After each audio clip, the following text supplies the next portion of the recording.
There is a product sitting in your basement right now that is quietly engineered to fail.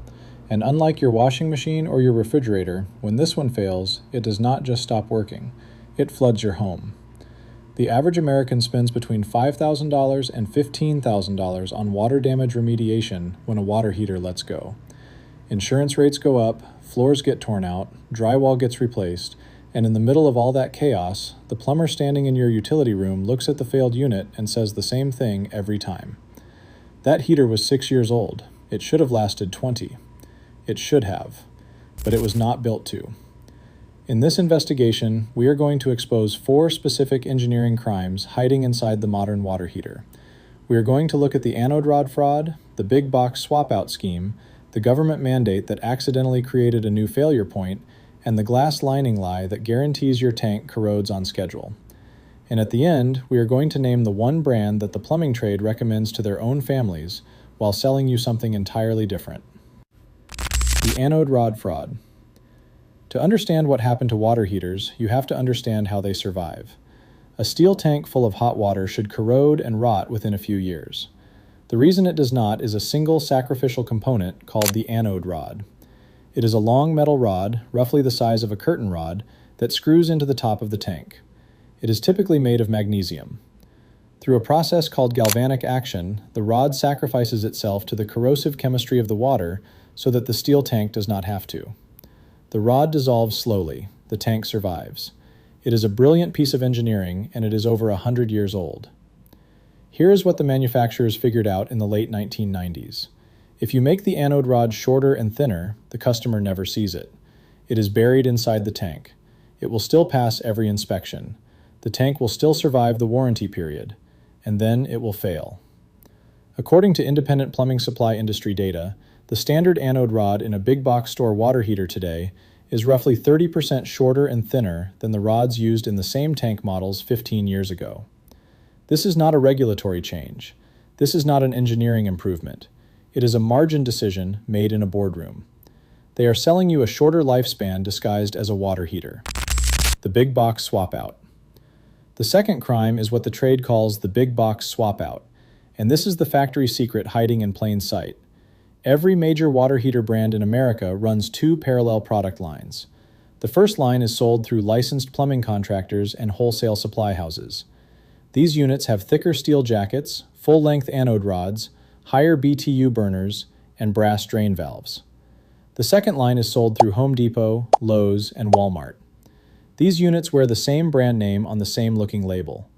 They may share the same model number with one letter changed, but the internals have been systematically downgraded. The steel is thinner, the anode rod is shorter, the drain valve is plastic, the burner is weaker. We spoke with a master plumber in Ohio with 32 years in the trade. He said the same thing we have heard from dozens of technicians across the country. He will not install a unit from a big box store in his own home. He buys from a wholesale supply house because he knows what is on the shelf at the home center is not the same machine. A.O. Smith, Rheem, State, and American water heaters are, in several cases, manufactured in the same facilities with deliberately tiered components based on the sales channel. You are not buying a brand, you are buying a channel, and the consumer channel gets the inferior product every time. This is not an accident. This is the business plan. The government mandate that backfired. The third failure is the one nobody talks about because it came from Washington. In 2003, following a series of garage fires, the Consumer Product Safety Commission mandated that all residential gas water heaters include a system called Flammable Vapor Ignition Resistance, or FVIR. The intent was legitimate. Spilled gasoline vapors near a water heater can ignite. The FVIR system was supposed to prevent that. What it actually did was introduce a sealed combustion chamber, a mesh screen at the base of the tank, and a thermal cutoff fuse wired into the gas supply. The thermal cutoff fuse is the problem. It is a one-time use safety device that trips when the burner area reaches a certain temperature. That temperature can be caused by a genuine vapor fire, but it can also be triggered by a dusty utility room, a blocked air screen, or a heater sitting in a hot garage in August. When it trips, the heater goes cold, and unlike a resettable breaker, a tripped thermal cutoff fuse must be replaced entirely. The part costs $15, but it requires draining the tank, accessing the sealed combustion chamber, and rewiring the control assembly. Repair technicians report that nuisance-tripped FVIR fuses are the #1 service call on units under 3 years old. The safety mandate was well-intentioned, but the manufacturers have been happy to leave this fragile failure point unresolved, because a repair call outside the warranty window usually ends the same way. It is not worth fixing. Buy a new one. The glass lining lie. The fourth crime is the one that will cost you the most money, and the one that is the hardest to see coming. The interior of a steel water heater tank is coated with a glass lining to protect the steel from direct water contact. Think of it like the enamel on a cast iron pot. When the lining is intact, the anode rod handles the residual chemistry. When the lining has gaps or thin spots, bare steel is exposed. Corrosion accelerates. The tank fails. The glass lining in a modern big box store water heater is thinner than it was 20 years ago. It is applied in the same factory by the same process, but with tighter time tolerances to increase production throughput. Modern tanks are moving through the lining furnace faster than older specifications required. The result is a coating that passes visual inspection, but fails under real water chemistry within 8 to 10 years. The average warranty on a residential water heater is 6 years. The math is not a coincidence. They have engineered the product to survive the warranty period and not a day longer. The lining is the clock, and they know exactly when it runs out. The safe list. So where does that leave you? It means you have to stop buying off the shelf and start buying from the trade. The name is Bradford White. Bradford White is still employee-owned. They are headquartered in Ambler, Pennsylvania, and manufacture in Middleville, Michigan. They do not sell through Home Depot. They do not sell through Lowe's. They sell exclusively through licensed plumbing contractors and wholesale supply houses, by design. When the only way to get a Bradford White is to call a plumber is almost always involved in the installation. Bradford White decided that their product's reputation depended on correct installation, and correct installation depended on keeping the big box consumer channel out entirely. Their anode rods are full length. Their steel jackets are thicker. They use a patented glass lining process they have refined for decades.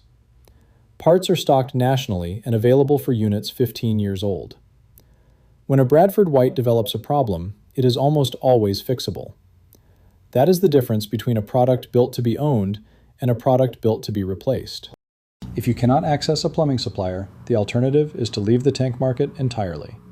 Tankless water heaters from Navion or Rinnai, both built on commercial installation reputations in South Korea and Japan, operate on a fundamentally different philosophy. There is no tank to corrode, no anode rod to deplete, no glass lining to fail. Cold water runs through a heat exchanger on demand. These units last 20 to 25 years with annual descaling maintenance. A properly installed Navion will run you $2,500 to $3,000 installed, but a sequence of 3 big box water heaters over 15 years, factoring in installation costs, standby energy waste, and the risk of a tank failure flooding your basement, will cost you more. The cheap option is always the expensive option. You just pay in smaller installments so you do not notice. The verdict. Here is the verdict. The water heater industry is running the same playbook as appliances, power tools, and new home construction. They have taken a product with 100 years of proven engineering, identified every internal component you cannot see, and systematically cheapened it. They are banking on the 6-year warranty expiring before the failure arrives. They are banking on you blaming the hard water, the old pipes, or bad luck. They are not banking on you knowing about the anode rod, or the big box swap out, or the glass lining. Now you know. Do not buy a water heater off a shelf. Call a licensed plumber and ask specifically for a Bradford White from a wholesale supplier. When they pull out the old tank, ask them to show you the anode rod. If it is a corroded nub the size of a pencil, you will understand exactly why your last heater died. It was not old age. It was built that way. The most expensive water heater you will ever own is the one that fails in your basement at 2 in the morning. Stop buying the cheap one. Buy the one the plumber keeps in his own house.